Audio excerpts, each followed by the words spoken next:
नमस्कार, मैं गौरव कुमार पांडे हाजिर हूं यूपी तक पर। तो यूपी ट्रिपल एससी पैट का नोटिफिकेशन अब जारी किया जा चुका है। तमाम यूपी ट्रिपल एससी की जो भर्तियां हैं उसके लिए पहले आपको ये पैट यानी कि पात्रता परीक्षा देनी होगी, उसके बाद आगे आप तमाम भर्तियों के मेंस एग्जाम दे सकते हैं। लेकिन नोटिफिकेशन पर हम आएंगे, लेकिन सबसे बड़ा सवाल जो आजकल उठ रहा है वो ये है कि यूपी ट्रिपल एससी की तमाम भर्तियां जो है वो उसमें काफ़ी ज़्यादा लेट लतीफ़ी होती है।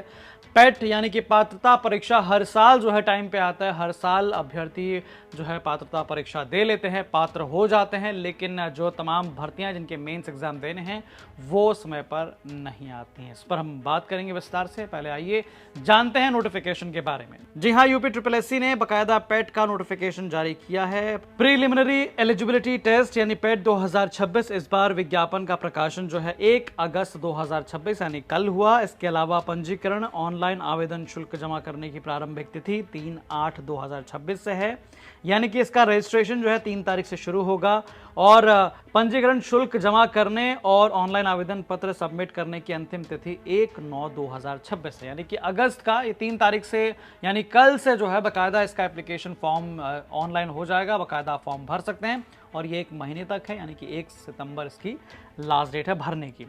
शुल्क समायोजन एवं आवेदन में संशोधन की अंतिम तिथि 8/9/2026 यानी कि 8 सितंबर को होगी। तो साफ तौर पे ये परीक्षा जो है ये पात्रता परीक्षा है और ये साफ तौर पे समूह ग यानी ग्रुप सी के पदों की भर्ती के लिए ये एक तरह से परीक्षा प्रणाली है और बकायदा इसमें जो है आपको अच्छे मार्क्स जब आते हैं तब आदमी जो है आगे मेंस एग्जाम के लिए बैठता है और इसके बाद जो है छटनी होती है। हालांकि पिछली बार की तरह इस बार भी वन टाइम रजिस्ट्रेशन यानी कि ओटीआर की आवश्यकता है, जिससे आप इजीली फॉर्म जो है वो फिलअप कर सकें और उसके बाद आराम से इसको जो सबमिट कर सकें। इससे जरूरी एक और बात ये जान लीजिए कि परीक्षा में प्राप्त अंक अगले 3 साल के लिए प्रभावी होने तथा किसी विज्ञापन के आयोजन के समय एक से अधिक प्रारंभिक अर्हत परीक्षा यानी कि पैट के स्कोर वैध होने की दशा में अभ्यर्थियों को तत्समय धारित वैध सर्वाधिक नॉर्मलाइज्ड स्कोर के आधार पर आवेदन करने की सुविधा उपलब्ध कराए जाने और उनकी शॉर्टलिस्टिंग उनके आधारित प्रारंभिक पैट परीक्षा जो है उसमें प्राप्त वैध सार्वजनिक नॉर्मलाइज्ड स्कोर के आधार पर किए जाने पर अनुमोदन प्रदान किया जाता है।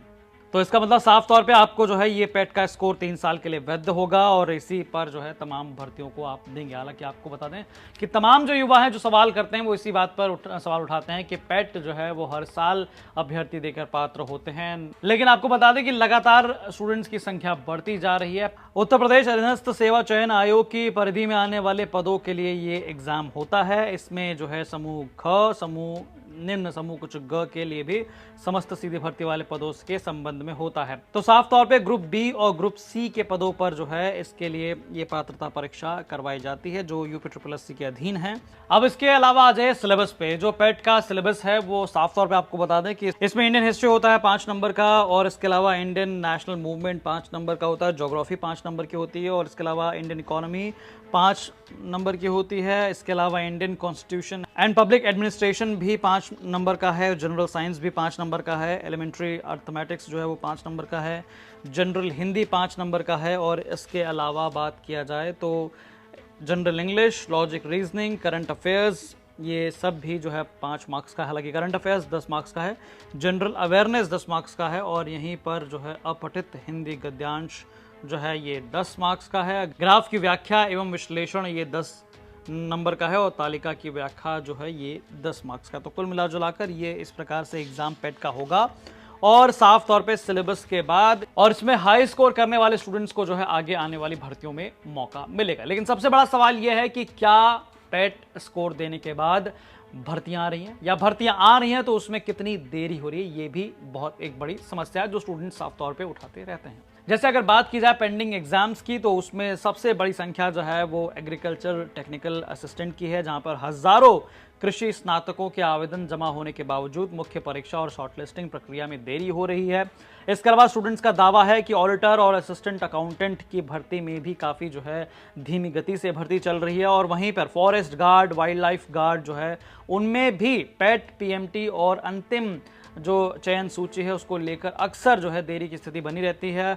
यहाँ स्टूडेंट्स का दावा है कि जूनियर असिस्टेंट विभिन्न विभागों में उसमें भी टाइपिंग टेस्ट और दस्तावेज सत्यापन के बीच महीनों का अंतर देखने को मिल रहा है। और वहीं पर एएनएम हेल्थ वर्कर के डिपार्टमेंट में भी न्यायालय के मामलों में, क्योंकि ये मामला कोर्ट में है और यहाँ पर तकनीकी कारणों से अंतिम परिणाम और जो है उसकी लिस्ट जो है वो अभी तक जारी नहीं की गई है, ऐसा साफ तौर पे स्टूडेंट्स का दावा है। तो ऐसी कई सारी भर्तियां हैं जो साफ तौर पे लंबित हैं या जिनके एग्जाम्स जो है वो समय पर नहीं हो पा रहे हैं या रिजल्ट जो है आने में दिक्कत हो रही है। तो इस तरह से जो तमाम यूपी ट्रिपल एससी का एग्जाम देने वाले अभ्यर्थी हैं वो कहीं ना कहीं थोड़ा निराश जरूर होते हैं। लेकिन इस बार फिर से पेट का फॉर्म आ चुका है, तो एक बार फिर से स्टूडेंट जो है वो 3 तारीख से इसका फॉर्म भरना शुरू करेंगे, जो कि 1 महीने के लिए है। उसके बाद दोबारा जो है अच्छे स्कोर लाकर बाकी एग्जाम्स के लिए वो अप्लाई करेंगे, मेंस एग्जाम के लिए। तो साफ तौर पे स्टूडेंट्स का कहना है कि पात्रता परीक्षा तो आप करा लेते हैं, लेकिन जो मेंस एग्जाम है जो बेसिकली इंपॉर्टेंट है, जिसके बाद भर्ती मिलनी है, उसमें काफ़ी ज़्यादा देरी हो रही है या फाइनल रिजल्ट निकलने में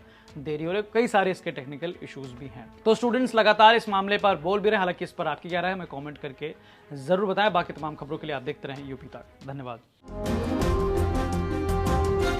पवन जी, एक बात होती है, क्या आपको कभी ऑफर नहीं आया बीजेपी की तरफ से? बहुत बार आया। कैसा आया। क्या ऑफर आया? हमने बताया था राष्ट्रीय अध्यक्ष जी को। आया। किस तरह का ऑफर आया? मतलब सब आया, विधायक मंत्री सब आया। जानते हैं, ये भी घटना बता दें आपको, हम मेरे पिताजी, जैसे मैंने राजनीति शुरुआत की तो मेरे पिताजी कभी नहीं चाहते थे, लेकिन जब मैंने राजनीति में मैं प्रवेश कर गया, लखनऊ डिस्ट्रिक्ट उपाध्यक्ष हो गया, तो ये भी बहुत महत्वपूर्ण घटना है। नेताजी का फैजाबाद आगमन था, तो मैंने कहा कि आपको मेरे घर चलना। कहे हाँ चलेंगे तुम्हारे घर। मैं जेल से छूट के आया था, वही मेरे ऊपर गैंगस्टर और सारे मुकदमे दर्ज हुए थे बहन जी की सरकार में, उसके बाद मैं छूट के आया था। तो मैंने कहा आपको मेरे घर चलना। कहे चलेंगे। नेताजी मेरे घर आए, अंगूरीबाग कॉलोनी में। मेरी माता जी ने खाना बनाया था। नेताजी ने, जो मेरी माता जी ने बनाया था, पूड़ी सब्जी, दही कचौड़ी, दही बड़ा जो था सब खाया। नेताजी ने बैठ के पूरा आराम से सब खाया, और खाने के बाद कहा कि और कुछ बना है?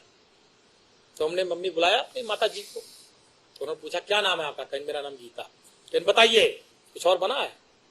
कहने जो बना था सब खिला दिया। फिर उन्होंने, मेरी माता जी ने कहा नेताजी से, ये पढ़ते लिखते नहीं है, क्या होगा इनका? नेताजी ने कहा पवन के कारण आज मुलायम सिंह यादव इस दरवाजे पर आए हैं, और देखना वो एक दिन वो भी आएगा।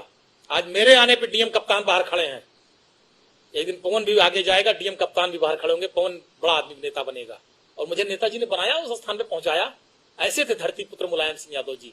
तो उसी दिन से मेरी माता पिता, मेरे पूरा परिवार का एक लगाव है नेताजी के परिवार से।